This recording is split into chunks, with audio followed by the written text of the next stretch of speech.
Hello दोस्तों, कैसे आप सभी? आई होप सब अच्छे होंगे। आज मैं लेकर आया हूँ 12 मार्च के सभी तीनों शिफ्टों का जीएस पेपर का एनालिसिस करूँगा। कौन कौन से सवाल आया हुआ था और किस किस सेक्शन से आया हुआ था। तो चलिए स्टार्ट करते हैं, ज़्यादा लेट नहीं करेंगे, ठीक है।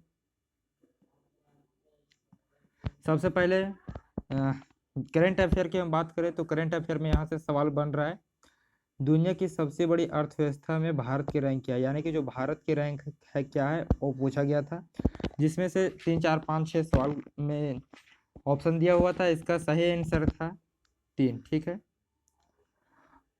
अगला सवाल है, भारत के पहले महिला पहलवान कौन है, कांस्य पदक विजेता।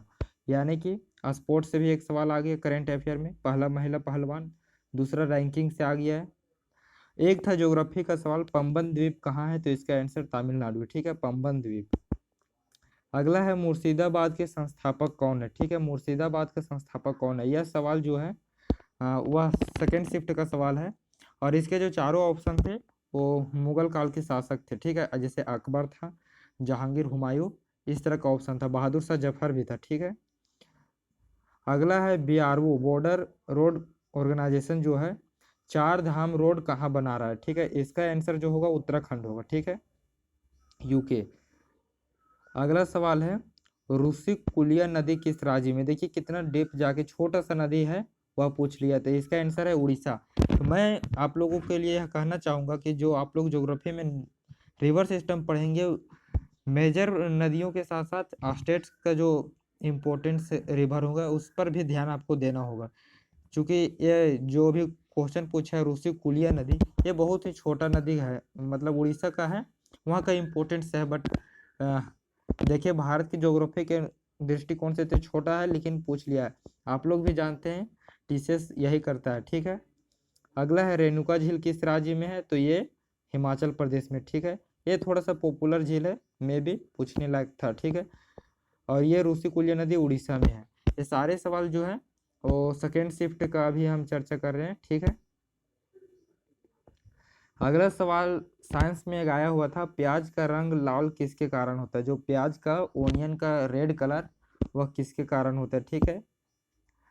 अगला है, गॉसेस यूनिट पूछा था फिजिक्स से, मतलब यूनिट से गॉसेस यूनिट है, वह किसका यूनिट है, ठीक है। ऑप्शन कुछ इसी प्रकार से था, चुंबकीय प्रेरणा, इलेक्ट्रिक, और दो ऑप्शन थे।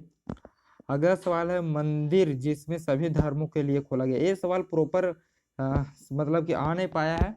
एक वहाँ मंदिर का नाम दिया हुआ था और उसमें से आपको बता 4 ऑप्शन दिए हुए थे और बताना था कि निम्नलिखित में से कौन सा देश में वह मंदिर है। और उस मंदिर का खासियत यह था कि मंदिर जिसमें सभी धर्मों के लिए खोला गया, ठीक है। और ऑप्शन में था पाकिस्तान, अफगानिस्तान और भारत, सॉरी, बांग्लादेश और म्यांमार, यानी भारत के पड़ोसी देश में था, ठीक है।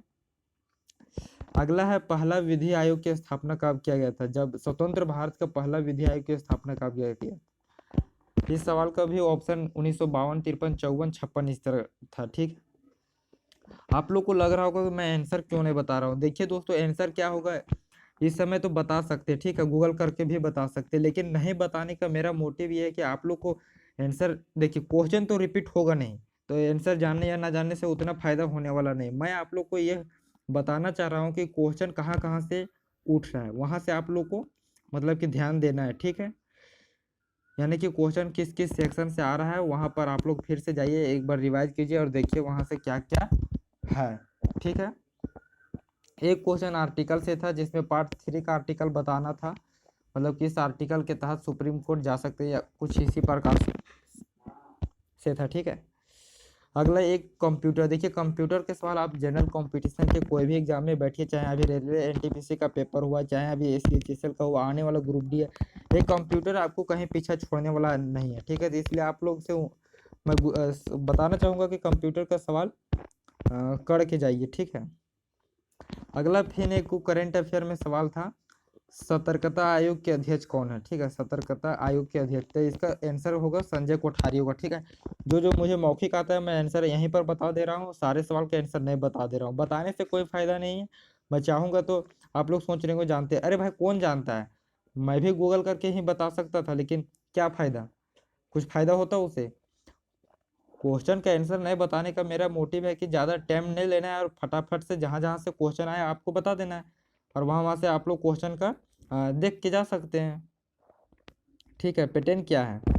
अगला है गुजरात में पशु मेला कहाँ लगता है। ठीक है, गुजरात में जो पशु मेला कहाँ लगता है। ऑप्शन में कुंभ था, लेकिन कुंभ इसका आंसर में भी नहीं होता, क्योंकि गुजरात में कुंभ नहीं है। ठीक है,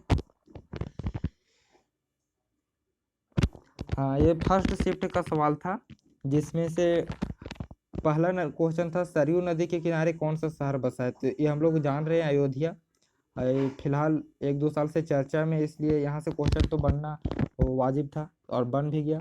मिल्क में क्या होता है। ठीक है, यहाँ से बायोलॉजी का सवाल था, बायोलॉजी नहीं, केमिस्ट्री को इसको बोल सकते हैं, लैक्टोज इसका आंसर होता। टेस्ट मैच में सबसे ज़्यादा कैप्टन किसने किया। देखिए, ये सवाल जो है क्रिकेट से है, लेकिन इसमें करंट अफेयर प्लस स्टैटिक को मिला दिया है। टेस्ट मैच में सबसे ज़्यादा कैप्टन किसने किया, वहाँ पर ऑप्शन में था विराट कोहली, धोनी और भी स्टीव स्मिथ, सारे ऑप्शन थे। अकॉर्डिंग टू इसको ऑप्शन में जाना पड़ता है, या जिसको डायरेक्ट आता होगा डायरेक्ट किया होगा, यानी कि हम कह सकते हैं कि स्पोर्ट्स क्वेश्चन उठा रहा है। ठीक है, अगला सवाल है हिस्ट्री से चंपारण सत्याग्रह का। तो बहुत ही छोटा सा सवाल है, मतलब कि 1917 इसका आंसर हो जाता है। केंद्रीय शहरी मंत्री कौन है। जैसा कि हम लोग जानते हैं, केंद्रीय शहरी मंत्री अभी जो कैबिनेट मिनिस्ट्री हरदीप सिंह पुरी है। ठीक है, जो पंजाब से बिलोंग करते हैं। और अगला चुनाव आयोग से क्वेश्चन था, क्या था पता नहीं, चुनाव आयोग किस आर्टिकल में है या कुछ भी है, इसके बारे में अभी तक प्रॉपर जानकारी नहीं आ पाया था, क्या था क्वेश्चन। ठीक है, अगला क्वेश्चन है, यानी कि यह जो क्वेश्चन है थर्ड शिफ्ट का। ठीक है, 1857 के समय मुगल साम्राज्य का शासक कौन था। तो इसका आंसर बहादुर शाह जफर होता। ठीक है, उसके बाद केरल को किस अधिकार के तहत भारत में शामिल किया गया। यह सवाल प्रॉपर नहीं बोल सकते, या कुछ इससे क्या था, ऑप्शन किस प्रकार से था वो डिपेंड करता, लेकिन केरल से मतलब कि भारत में शामिल होने की प्रक्रिया से एक सवाल था। ठीक है, अगला है नर्मदा नदी पर सरदार सरोवर बांध किस राज्य में। देखिए, हम लोग जानते हैं नर्मदा नदी का उद्गम स्थान मध्य प्रदेश है, उसके बाद महाराष्ट्र गुजरात से होते हुए यह अरब सागर में गिर जाता है, लेकिन जो सरदार सरोवर बांध है वह गुजरात में है। ठीक है, अगला एक स्पोर्ट से सवाल था, बांग्लादेश के मैराथन दौड़ में भारतीय खिलाड़ी कर रहे हैं, यानी कि करंट अफेयर में एक बार फिर आ गया है स्पोर्ट से। उसमें से बांग्लादेश में एक मैराथन दौड़ हुआ था, जिसमें से भारतीय खिलाड़ी का रैंक पूछा गया था। ठीक है, केमिस्ट्री का नोबेल प्राइज। ठीक है, यह 2020 का पूछा था। ओह सॉरी, इसमें सवाल था केमिस्ट्री का नोबेल प्राइज कौन देता है। ठीक है, ये आपको बताना था, यानी कि किस संस्था द्वारा केमिस्ट्री का नोबेल प्राइज दिया जाता है, यानी कि नोबेल प्राइज से कुल मिलाकर सवाल था। अगला है player associated with which games. वहाँ पर दो ब्रदर का नाम दिया हुआ था और पूछा था, आनंद लास्ट नेम था, इस प्रकार का नाम था, और पूछा था कि यह किस गेम से एसोसिएट है। ठीक है, अगला है कंप्यूटर से। देखिए, कंप्यूटर मैंने अभी कुछ देरी पहले ही बताया, और यह थर्ड शिफ्ट में भी आ गया। आउटपुट डिवाइस, यानी कि कंप्यूटर का सवाल कभी भी नहीं आपको छोड़ने वाला है। ठीक है, तो मैं भी कंप्यूटर का सवाल क्यों नहीं करके ही एग्जाम में बैठा जाए। आई होप सारे पता चल गया होगा आप लोगों को क्वेश्चन के सेक्शन कहाँ कहाँ से रह रहा है। ठीक है, जिसमें से अगर हम हाईलाइट कर देंगे की पॉइंट की बात करें, रैंकिंग से सवाल आ रहा है, दूसरा स्पोर्ट से सवाल आ रहा है, रैंकिंग स्पोर्ट्स हो गया, दूसरा प्राइज हो गया, तीसरा रिवर सिस्टम हो गया ज्योग्राफी में, चौथा हिस्ट्री में मॉडर्न हिस्ट्री, और पांचवा में स्टैटिक जीके की बात करें तो नेबर कंट्री से भी सवाल देखा जा रहा है, पड़ोसी देशों से। ठीक है, आई होप आप लोग को पूरा क्लियर हो गया होगा। मैं फिर कल लेकर आऊँगा अगला एग्जाम का एनालिसिस, मतलब नेक्स्ट डे का। ठीक है, थैंक यू तब तक के लिए।